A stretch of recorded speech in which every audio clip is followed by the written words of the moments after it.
Hello, my chicklets. Thank you for stopping by. Today I have a story by a new author for you, and by new, I mean new to the channel, not new to society, because as I've said before, all of these stories are going to be stories that are in the public domain, unless I one day get special permission from an author, but that's doubtful. So for now, let me go ahead and read to you a story that was written by Juliana Horatia Ewing. This comes from her book, The Brownies and Other Stories. Today we will be reading An Idyll of the Wood. The main narrator in this story is an old man, but I will not be doing that to my voice, so the old man is just going to sound like me. Without further ado, An Idyll of the Wood. "Tell us a story," said the children. "A sad one, if you please, and a little true. But above all, let it end badly, for we are tired of people who live happily ever after." "I heard one lately," said the old man, who lived in the wood. "It is founded on fact, and is a sad one also. But whether it ends badly or no, I cannot pretend to say. That is a matter of taste. What is a bad ending?" "A story ends badly," said the children with authority, "when people die and nobody marries anybody else, especially if it is a prince and a princess." "A most lucid explanation," said the old man. "I think my story will do, for the principal character dies, and there is no wedding." Tell it, cries his hearers, "and tell us also where you got it from." "Who knows the riches of a wood in summer?" said the old man. "In summer, do I say? In spring, in autumn, or in winter either? Who knows them? You, my children, well, better than some of your elders, perchance. You know the wood where I live, the hollow tree that will hold 5 children, and Queen Mab knows how many fairies. What a castle it makes, and if it had but another floor put into it, with a sloping ladder, like one of the round towers of Ireland, what a house for children to live in, with no room for lesson books, grown-up people, or beds. You know the way to the hazel copse, and the place where the wild strawberries grow. You know where the wren sits on her eggs, and like good children, pass by with soft steps and hushed voices, that you may not disturb that little mother. You know, for I have shown you, where the rare fern grows, a habitat happily yet unnoted in scientific pages. We never add its lovely fronds to our nosegays, and if we move a root, it is but to plant it in another part of the wood, with as much mystery and circumspection as if we were performing some solemn druidic rite. It is to us as a king in hiding, and the places of its abode we keep faithfully secret. It will be thus held sacred by us until, with all the seed its untouched fronds have scattered, and all the offshoots we have propagated, it shall have become as plentiful as heaven intends all beautiful things to be. Everyone is not so scrupulous. There are certain ladies and gentlemen who picnic near my cottage in the hot weather, and who tell each other that they love a wood. Most of these good people have nevertheless neither eyes nor ears for what goes on around them, except that they hear each other and not see the cold coalition. They will picnic there summer after summer, and not know whether they sit under oaks or ashes, beeches or elms. All birds sing for them the same song. Tell them that such a plant is rare in the neighborhood, that they are but few specimens of it, and it will not long be their fault if there are any. Does any one direct them to it, they tear it ruthlessly up and carry it away. If by any chance a root is left, it is left so dragged and pulled and denuded from the earth that there is small chance that it will survive. Probably, also, the ravished clumps die in the garden or pot to which it is transplanted, either from neglect or from ignorance of the conditions essential to its life, and the rare plant becomes yet rarer. Oh, without doubt, they love a wood. It gives more shade than the largest umbrella, and is cheaper for summer entertainment than a tent. There you get a canopy and carpet, fuel and water, shade and song, and beauty all gratis. And all these are not small matters when one has invited a large party of one's acquaintances.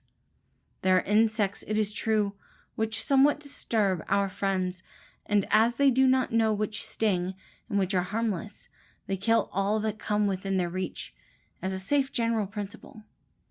The town boys, too, they know the wood, that is to say, they know where the wild fruits grow and how to chase the squirrels and rob the birds' nests and snare the birds.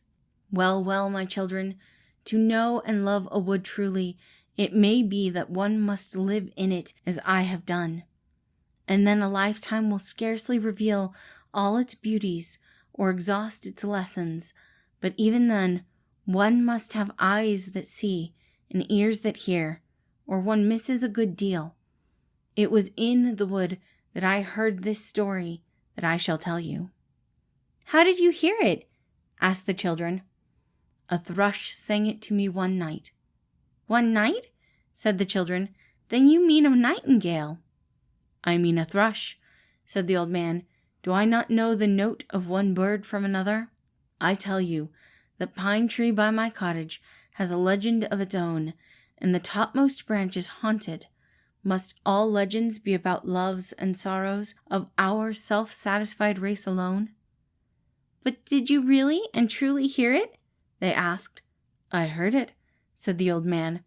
"But as I tell you, one hears and one hears. I don't say that everybody would have heard it, merely by sleeping in my chamber. But for the benefit of the least imaginative, I will assure you that it is founded on facts." "Begin, begin!" shouted the children. "Once upon a time," said the old man, "there was a young thrush who was born in that beautiful dingle where we last planted the fern. His home nest was close to the ground, but the lower one is, the less fear of falling. And in woods, the elevation at which you sleep is a matter of taste, and is not of expanse or geniality. He awoke to life when the wood was dressed in the pale fresh green of early summer, and believing, like other folk, that his own home was at least the principal part of the world, earth seemed to him so happy and so beautiful an abode that his heart felt ready to burst with joy. The ecstasy was almost pain, till wings and a voice came to him. Then one day, when after a gray morning the sun came out at noon, drawing the scent from the old pine that looks in at my bedroom window, his joy burst forth after long silences into song, and flying upwards, he sat on the topmost branch of the pine and sang as loud as he could sing to the sun and the blue sky. "Joy, joy," he sang, "fresh water and green woods, ambrosial sunshine and sun-flecked shade, chattering brooks and rustling leaves, glade and sward and dell, lichens and cool mosses, feathered ferns and flowers, green leaves, summer, summer, summer." It was monotonous, but every word came from the singer's heart, which is not always the case. Thenceforward, though he slept near the ground, he went up every day to the pine, as to some sacred high place, and sang the same song, of which neither he nor I ever weary. Let one be ever so inoffensive, however, one is not long left in peace in this world, even in a wood. The thrush sang too loudly of his simple happiness, and some boys from the town heard him and snared him and took him away into a dirty cloth cap, where he was nearly smothered. The world is certainly not exclusively composed of sunshine and green woods and odorous pines. He became almost senseless during the hot, dusty walk that led to the town. It was a seaport town, about 2 miles from the wood, a town of narrow, steep streets, picturesque old houses, and odors compounded of tar, dead fish, and many other scents less agreeable than forest perfumes. The thrush was put into a small wicker cage in an upper room in one of the narrowest and steepest of the street. "I shall die tonight," he piped, but he did not. He lived that night, and for several nights and days following, the boys took small care of him. However, he was often left without food, without water, and always too little air. 2 or 3 times they tried to sell him, but he was not bought, for no one could hear him sing. One day he was hung outside the window, and partially owing to the sun and fresh air, and partially because a woman was singing in the street, he began to carol his old song. The woman was a street singer. She was even paler, thinner, and more destitute looking than such women usually are. In some past times there had been beauty and feeling in her face, but the traces of both were well nigh gone. An indifference almost amounting to vacancy was there now, and, except that she sang, you might almost have fancied her a corpse. In her voice, also, there had once been beauty and feeling, and here again the traces were small indeed. From time to time she was stopped by fits of coughing, when an ill-favored hunchback who accompanied her on tambourine swore and scolded at her. She sang a song of sentiment, with a refrain about love and truth and joys of youth, on which the melody dwelt and quavered as if in mockery. As she sang, a sailor came down the street. His collar was very large, his trousers were very wide, and his hat hung on the back of his head more as an ornament than for shelter. And he had one of his roughest faces and the gentlest hearts that ever went together, since beauty was entertained by the beast. His hands were in his pockets, where he could feel 1 shilling and a penny, all the spare cash that remained to him after a friendly stroll through town. When he saw the street singer, he stopped, pulled off his hat, and scratched his head, as was his custom when he was puzzled or interested. "It's no good keeping an old penny," he said to himself. "Poor thing, she looks bad enough." And bringing the penny to the surface out of the depths of his pocket, he gave it to the woman. The hunchback came forward to take it, but the sailor passed him with a shove of his elbow and gave it to the singer, who handed it over to her companion without moving a feature, and went on with her song. "I'd like to break every bone in your ugly body," muttered the sailor with a glance at the hunchback, who scowled in return. "I shall die of these close streets, and of all I have suffered," thought the thrush. green leaves," he sang, for it was the only song he knew. "My voice is gone," thought the hunchback's companion. "He'll beat me again tonight, but it can't last long.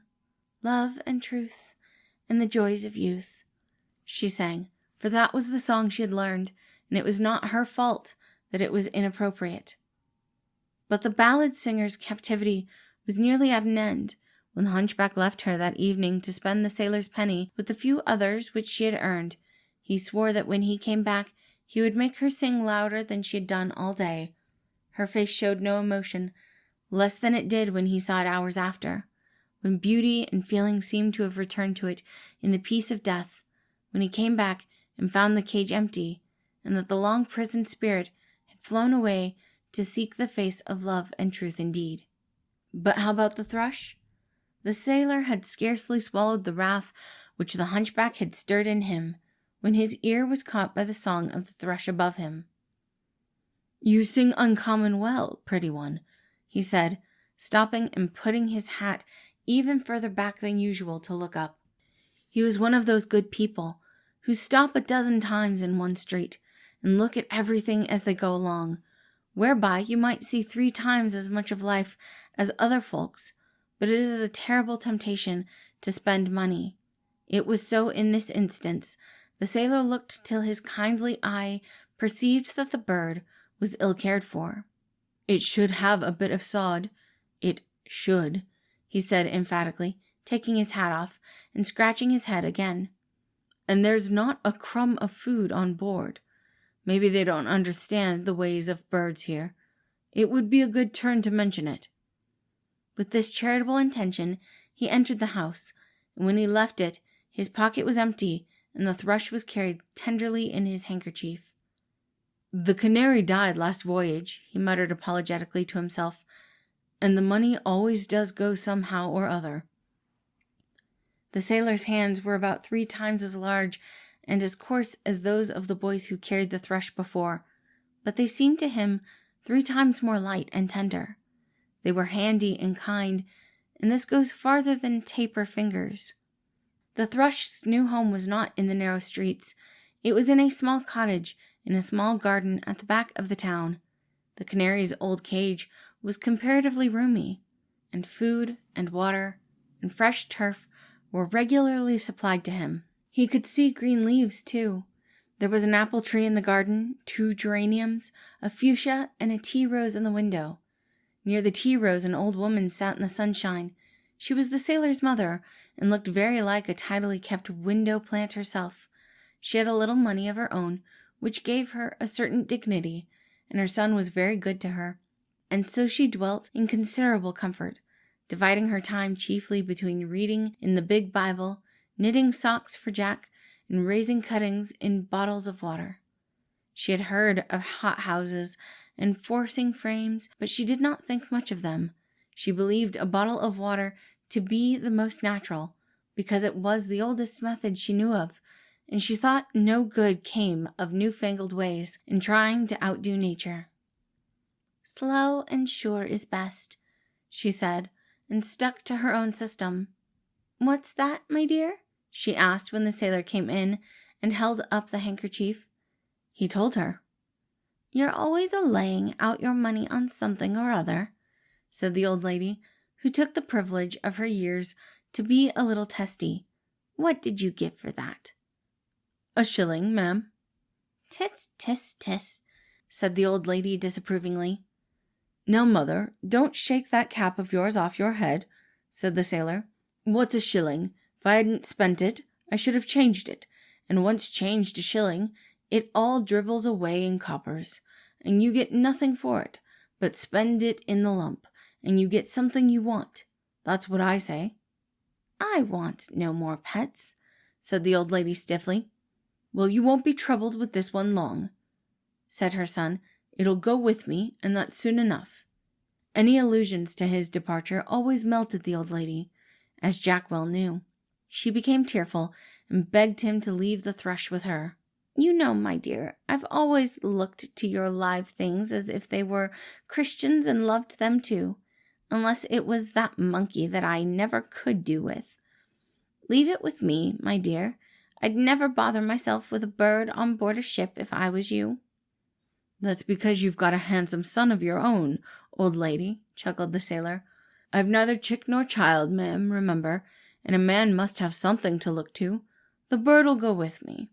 And so it came to pass that just when the thrush was becoming domesticated and almost happy at the cottage, one morning the sailor brought him fresh turf and groundsel, beside his meal cake, and took the cage down, and the old woman kissed the wires, and bade the bird good-bye, and blessed her son, and prayed heaven to bring him safe home again, and they went their way. The forecastle of a steamship, even a big one, is a poor exchange for a snug cottage to anyone but a sailor. To Jack, the ship was home. He had never lived in a wood and caroled in treetops. He preferred blue to green and pine masts to pine trees, and he smoked his pipe very comfortably in the forecastle, whilst the ship rolled to and fro and swung the bird's cage above his head. To the thrush, it was only an imprisonment that grew worse as time went on. Each succeeding day made him pine more bitterly for his native woods, for fresh air and green leaves, and the rest and quiet and sweet perfumes and pleasant sounds of country life. His turf dried up, his groundsel withered, and no more could be got. He longed even to be back with the old woman, to see the apple tree and the window plants, and be still. The shudder of the screw, the blasts of hot air from the engine, the cook's galley, the ceaseless jangling, clanging, pumping noises, and all the indescribable smells which haunt a steamship became more wearisome day by day. Even when the cage was hung outside, the sea breeze seemed to mock him with its freshness. The rich blues of the water gave him no pleasure. His eyes failed with looking for green. The bitter, salt spray vexed him, and the wind often chilled him to the bone, whilst the sun shone and icebergs gleamed upon the horizon. The sailor had become so kind a master that the thrush had become deeply attached to him, as birds will, and while at the cottage he had scarcely fretted after his beloved wood. But with every hour of the voyage, homesickness came more strongly upon him, and his heart went back to the nest, and the pine top, and the old home. When one sleeps soundly, it is seldom that one remembers one's dreams, but when one is apt to be roused by an unexpected lurch of the ship, by the moan of a fog whistle, or the scream of an engine, one becomes a light sleeper, and the visions of the night have a strange reality and are easily recalled. And now the thrush always dreamt of home. One day he was hung outside. It was not a very fine day, but he looked drooping, and the pitying sailor brought him out to get some air.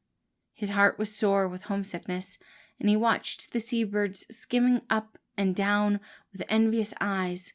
It seemed all very well for poor men who hadn't so much as wing to carry them over the water, to build lumbering sea nests with bodies to float in the water like fish and wings to canvas to carry them along, and to help it out with noisy steam engines, and to endure it all.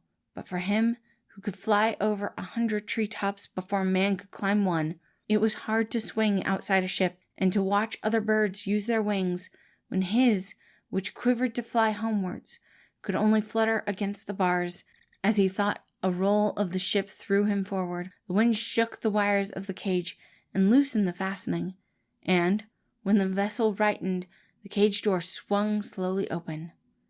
At this moment, a ray of sunshine streaked the deep blue water, and a gleaming seabird, which had been sitting like a tuft of foam upon a wave, rose with outstretched pions and soared away. It was too much. With one shrill pipe of hope, the thrush fluttered from its cage, spread his wings, and followed him. When the sailor found that the wind was getting up, he came to take the cage down, and then his grief was sore indeed. "The canary died last voyage," he said sadly. "The cage was bought on a Friday, and I knew ill luck would come of it. I said so to Mother. But the old lady says there's no such thing as luck, and she's Bible learned, if ever a woman was." "That's very true," I say, "but if I'd the money for another cage, I wouldn't use this. And I never will again. Poor bird. It was a sweet singer." He turned his face aside. "It may have the sense to come back," said one of the crew. The sailor scratched his head and shook it sadly. "Noah's bird came back to him when she found no rest," he said, "but I don't think mine will, Tom." He was right. The thrush returned no more. He did not know how wide was the difference between his own strength and that of the bird he followed. The sea-fowl cut the air with wings of tenfold power. He swooped up and down. He stooped to fish. He rested on the ridges of the dancing waves, and then, with one steady flight, he disappeared, and the thrush was left alone. Other birds passed him and flew about him and fished and rocked upon the waters near him, but he held steadily on. Ships passed him also, but too far away for him to rest upon. Whales spotted in the distance.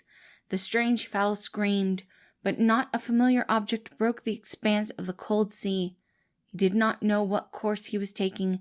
He hoped against hope that he was going home. Although he was more faint and weary than he ever yet been, he felt no pain. The intensity of his hope to reach the old wood made everything seem light. Even at the last, when his wings were almost powerless, he believed that they would bear him home, and was happy. Already he seemed to rest upon the trees. The waters sounded in his ears like the rustling of leaves, and the familiar scents of the pine trees seemed to him to come upon the breeze. In this he was not wrong. A country of pine woods was near, and the land was in sight, though too far away for him to reach it now. Not home, but yet a land of wondrous summer beauty, of woods and flowers and sun-flecked leaves, of sunshine more glowing than he had ever known, of larger ferns and deeper mosses and clearer skies, a land of balmy summer nights, where the stars shine brighter than with us, and where fireflies appear and vanish, like stars of a lower firmament, amid the trees. And the sun broke out, and the scents of pines came strong upon the land breeze. A strange land, but the thrush thought it was his own. "I smell woods," he chirped faintly. "I see the sun. This is home." All round him the noisy crests of the fresh waves seemed to carol the song he could no longer sing.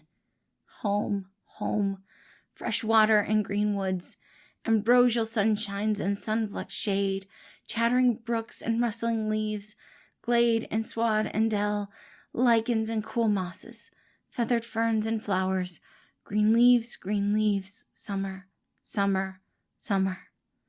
The slackening vines dropped, the dying eyes looked landward and then closed.